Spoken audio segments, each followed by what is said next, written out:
ছোৱালী মানে মোৰ ছোৱালী আছিল, মই মাতি আছিল, নাহে বুলি কৈ মই গালি দিছোঁ। তেতিয়া আহি গ'ল ফট কৰি এনেকৈ মদ খাই পেলাই। তেতিয়া ইয়াতে মই ইয়াতে খাৰা হৈ পেলাই গালি দি আছোঁ ছোৱালীৰ কাৰণে, সি আহি গ'ল, কৈছে ঐ কিয় গালি দি আছা ছোৱালীৰ কাৰণে, বছ লাগি গ'ল মাৰপিট। কেতিয়া ঘটনাটো? কালি যোৱালি কেইটামান বজাত? 8টা। আপোনাৰ ঘৰ কোনটো? সেইটো। আৰু আপোনাৰ ভাইটিৰ ঘৰ? সেইটো। আপোনাৰ নামটো? ৰামবিলাস ৰাজভৰ। আৰু আপোনাৰ ভাইটি? হৰে ৰাম ৰাজভৰ। কাজিয়া কৰি তাৰপিছত কিহেৰে মাৰি দিলে আপুনি? মইতো হাতৰ পৰাই মাৰিছোঁ ছাৰ।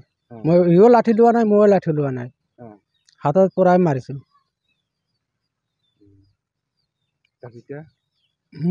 কি ভাবিছে আপুনি? এতিয়াতো কি ক'ম ছাৰ, এতিয়াতো মোৰতো আপত্তি হৈ গ'ল আৰু কি ক'ম আৰু।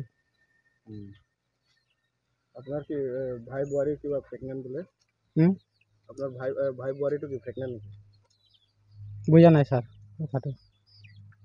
আপোনাৰ ভাই বোৱাৰী ক'ত আছে এতিয়া? বোৱাৰীটো ভাইটো সেইফালে আছে হস্পিটেলত। ডেলিভাৰী আছে নেকি? কিমান 2-3 মাহ আছে নেকি?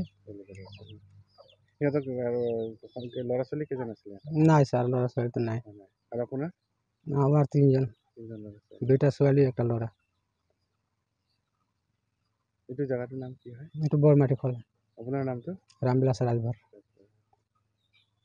এই মৰি যোৱা তোমাৰ ভাইটিৰ কিমান মান বয়স হ'ব? হ'ব 30 বছৰমান হ'ব। কি নাম আছে তাৰ? হৰে ৰাম ৰাজভৰ।